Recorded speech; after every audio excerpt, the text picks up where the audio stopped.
Okay, today we're going to start with a video that I'm going to put on a playlist called The Basics, because we Catholics, and mostly I'm speaking to Catholics here, and again, like I said, I'm speaking to my children and my grandchildren, I'm putting things on the record, but we need to know the basics of our faith because we've been poorly catechized for very many decades.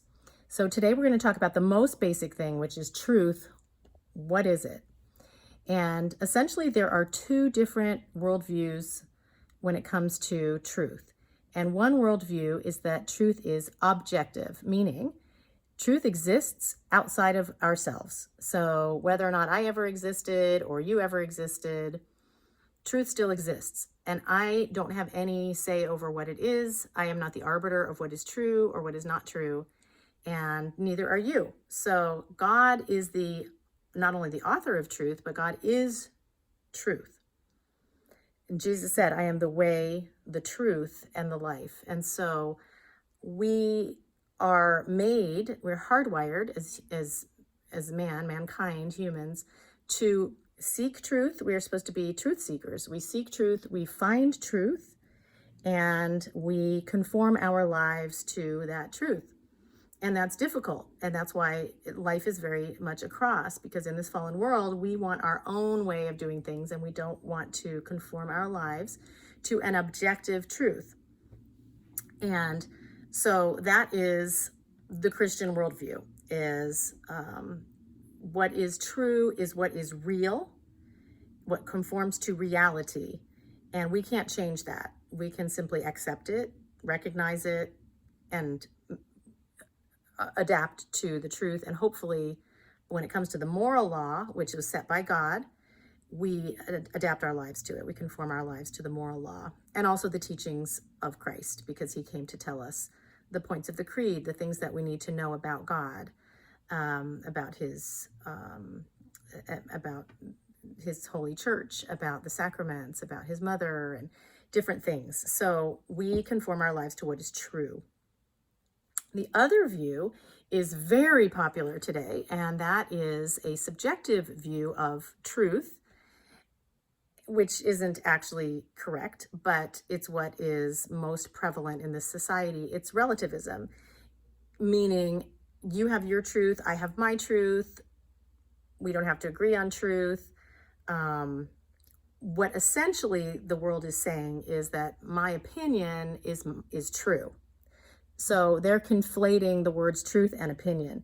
So if someone could say, it's my truth that abortion is okay, you can have your truth and not believe that.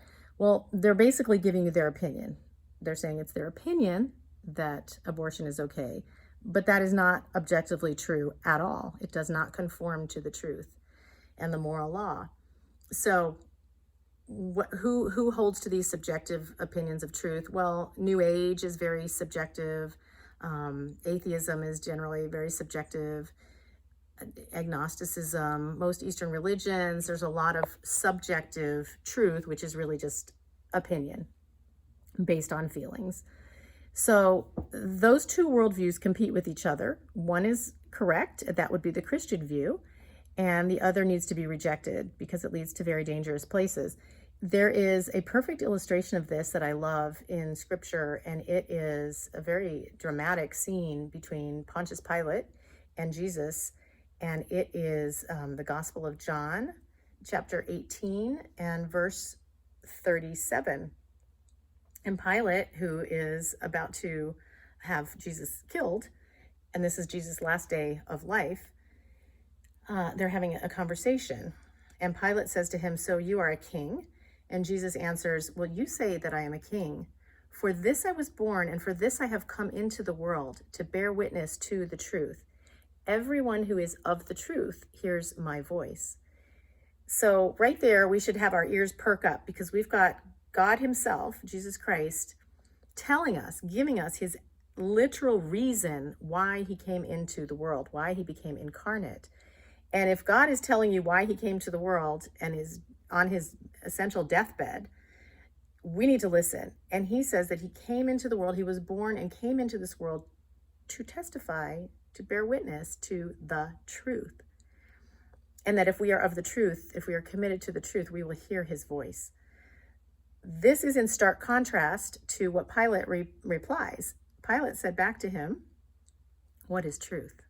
So he perfectly articulates the world's view of truth, which is truth. What is that? You've got your truth, I've got mine. So we have to pick a side. It's kind of like what Adam and Eve did when they wanted to name good and evil for themselves. That got them kicked out of paradise. You just cannot, as a person, you do not get to determine what is true. You simply get to seek it, find it, and conform your life to it. So we have to pick a worldview. It's either Christ's worldview, which is there is an objective truth, and he is it. He is the way, the truth, and the life. Or Pilate's worldview, which is the world's, which is what is truth. So we must pick a side, basically, and then we can start from there. That is our foundation, is to know which side we are on as far as how we identify truth, whether it's an objective truth or subjective. One last thing I will say, we are not talking about taste. It doesn't have to do with color or which foods I prefer, which color couch I want to buy. Those are opinions. Those are preferences. We cannot have a preference in the moral law. We cannot have a preference in who the Trinity is. So those are objective truths, and don't confuse them or conflate them with whether I like spaghetti or sushi better or what color I prefer. Those are just simple preferences that don't touch on the objective truths of God. See you next time.